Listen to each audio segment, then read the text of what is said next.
Jodi Dunne, standing in the ward of Bush Fair. We'll often talk about national issues, and these interviews are a bit sort of generic, you can say. But we want to talk about local issues. Can you take us back to the bus issue and why that has been so important in the ward of Bush Fair? Well, we're standing right on the top of the road right now, and the issues will be when we go to door knock about the bus service and about the deterioration and the cancellation of the bus service.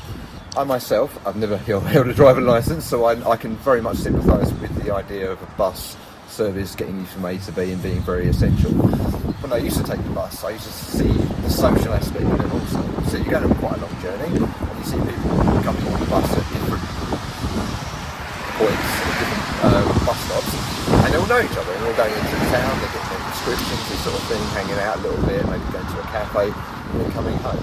So quite apart from it being a very functional tool to get from A to B, the buses, it can very much be a social thing, and people will feel isolated without that.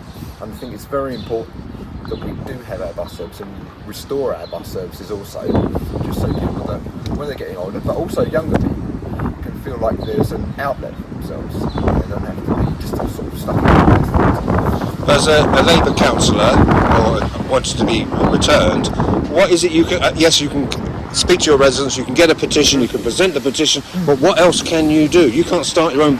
You can't go to the bus service that I demand. What can you do? This is true. Just recently there's been a national Labour policy about bringing bus services back into basically public ownership in the community.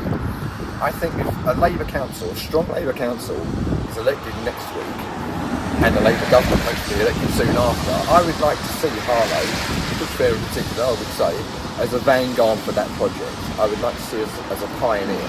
I know that Harlow, of course, and growing up here my whole life, that Harlow has had a lot of pioneering spirit, and a lot of things have happened here that have been taken countrywide. Something like that, I would like to see this town as a pioneer for that policy. So you're saying it's more woven into, whether it's Tumbler Road or the whole country, is infrastructure, and infrastructure that affects the community? Absolutely, yeah, I think so. It's a connection, isn't it? It's a metaphorical and it's a physical connection to different places, to different people. And a lot of elderly people will see like parts of their community are being taken away bit by bit. And that's not a very good feeling at all. You know, you're being closed in bit by bit, and your world is shrinking. So you are in your ward, or hopefully your ward on Thursday, but you have been around every single ward, from what I can gather. Not only now, but week in, year in, year out. So this campaign, anything different to reflect? What's the feedback on the doorsteps? I feel like it's positive for Labour. I feel like people are ready for a change.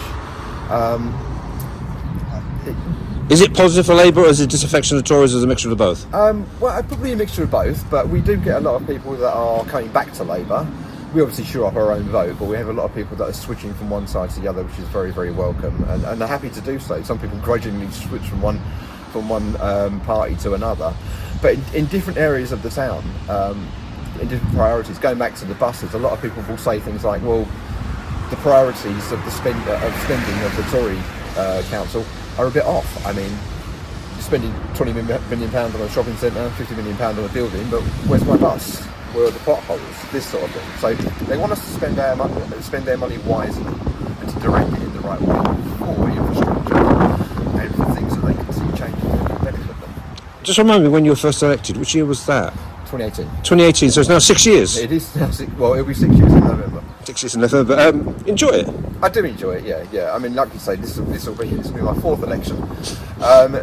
It's something. I mean, we go in, week out, and we talk to residents about their problems and their issues and this sort of thing. And we do that outside of election time. We don't do that just when people are getting ready to vote. I think that's very important for us to be out in our communities and to be visible and to be a source of strength, if you like. So they can ask us anything, and we can pass things on to the council, and council obviously can hopefully improve the local area.